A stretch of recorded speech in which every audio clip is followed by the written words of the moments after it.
আসসালামু আলাইকুম আমার প্রিয় ভাই ও বন্ধুরা, কেমন আছেন আপনারা? আশা করি ভালো আছেন। কিছু কিছু কথা আছে, না বললে মনের ভিতরে ব্যথা হয়, ব্যথা জমে, তাই না বলে পারি না। কিছু কিছু কথা বলতে হয়, না বললে যাদেরকে নিয়ে বলবো তারা বেশি ফায়েক হয়ে যাবো গা। এই কারণে কিছু কিছু কথা বলে দিতে হয়। সব জিনিস ঢোক গিলে চলে না। মা মারা গেল মাত্র ৪২ দিন। মাকে দাফন করলাম, সন্ধ্যার পর বসলাম। মার ভাই মামুরা বসলো, বাপের ভাই আমার চাচারা বসলো। বৈশা তারা একটু হিসাব কিসাব করবে, এখানে আলাপ আলোচনা করবে।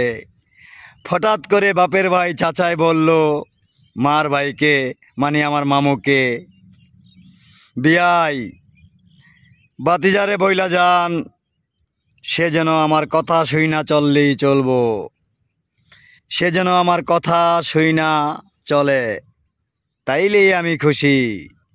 তার মানে কি বুঝাইলো বুঝলাম না কিছু। আমি চুপ কইরা দাঁড়াইয়া শুনছিলাম। মামাকে এটাই বলছিল, বিয়াই বাতিজারে বইলা যান, বাতিজায় যেন আমার কথা শুইনা চলে। তার মানে বুঝলাম না, কথা শুইনা চললে উনি উপরে আমি নিচে, কারণ আমরা তো বাছুর। চাচা গো বাছুর, মামু গো বাছুর, দুধ দিলে খামু, না দিলে না খামু। পিছে লাত্তি দিলে লাত্তি দিব, সামনে আদর করলে আদর করব।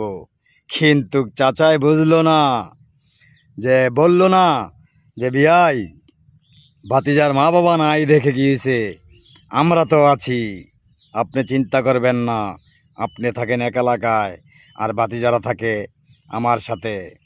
পৃথিবীতে সবচেয়ে বড় আত্মীয় স্বজনই তো চাচা আর ভাতিজা। আগে হইল চাচা, পরে হইল মামা। মামা অনেকখানি দূর, মার ভাই মামু অনেকখানি দূর, আগে চাচা। পৃথিবীর সবার সবার যত মুসলমান ভাইয়েরা আছে, আত্মীয় স্বজনরা আছে, চাচারা ভাতিজারা সবচেয়ে বড় আপনজন। তার চেয়ে বেশি আপনজন কেউ হয় না। তো এটাই মনে মধ্যে দুঃখ। চাচাই মামাকে বলল, বিয়াই ভাতিজারে বইলা যান, আমার কথা শুনলেই চলবো। বুঝলাম না কিছু, তার মানে আরো পরে।